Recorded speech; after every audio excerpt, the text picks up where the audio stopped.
1 Petrus 4 ayat yang ke-10. Bagi yang membawa Alkitab buku, silahkan buka 1 Petrus 4 ayat yang ke-10.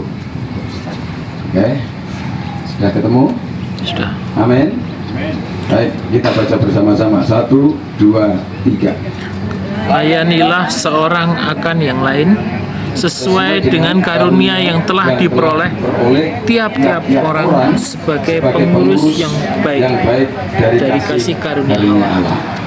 Bapak Ibu, ayat ini mengatakan bahwa layanilah seorang akan yang lain. Artinya Bapak Ibu dan saya ini sebagai apa? Kalau layanilah sebagai pelayan, kan gitu ya. Kita sebagai pelayan. Nah, sebagai pelayan tentu firman Tuhan katakan layanilah seorang akan yang lain sesuai dengan karunia talenta yang telah diperoleh tiap-tiap orang sebagai pengurus yang baik dari kasih karunia Allah. Jadi Bapak Ibu, saya percaya setiap kita pasti punya minimal 1 talenta, minimal kita punya 1 karunia. Ya, entah itu karunia mendoakan, entah karunia ngajak temen untuk datang ke gereja, untuk membangkitkan semangat, untuk membangkitkan iman. Ada karunia yang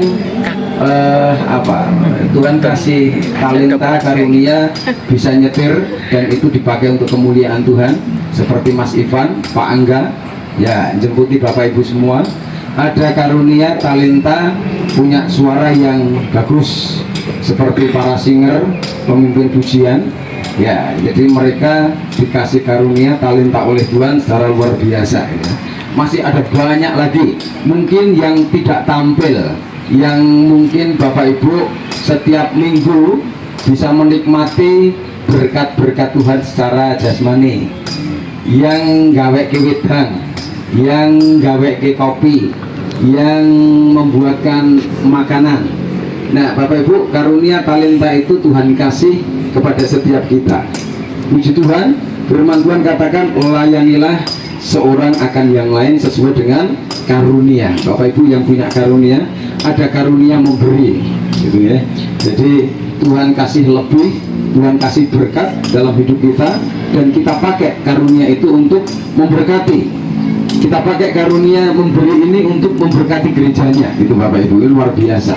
Nah Bapak Ibu, semangat melayani itu adalah satu hal yang perlu dijaga. Sekali lagi saya mau katakan, semangat melayani, semangat dalam pelayanan itu adalah satu hal yang perlu dijaga, perlu dirawat, dan perlu dipertahankan. Mengapa? Agar senantiasa itu ada dan terus berkobar dalam hidup kita. Amin. Mau Bapak Ibu menjaga, merawat, bahkan mempertahankan semangat itu? Tas kanan kiri katakan, yuk tetap semangat dalam pelayanan. Semangat dalam pelayanan. Semangat dalam pelayanan. Semangat dalam melayani, ya.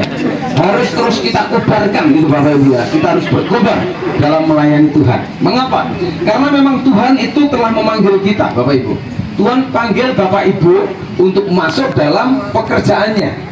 Nah, secara khusus memang Bapak Ibu dipanggil untuk masuk bergabung dalam GUPDI Karangasem. Nah, ketika Bapak Ibu ada di GUPDI Karangasem, maka setiap talenta karunia yang Tuhan beri, gunakan itu.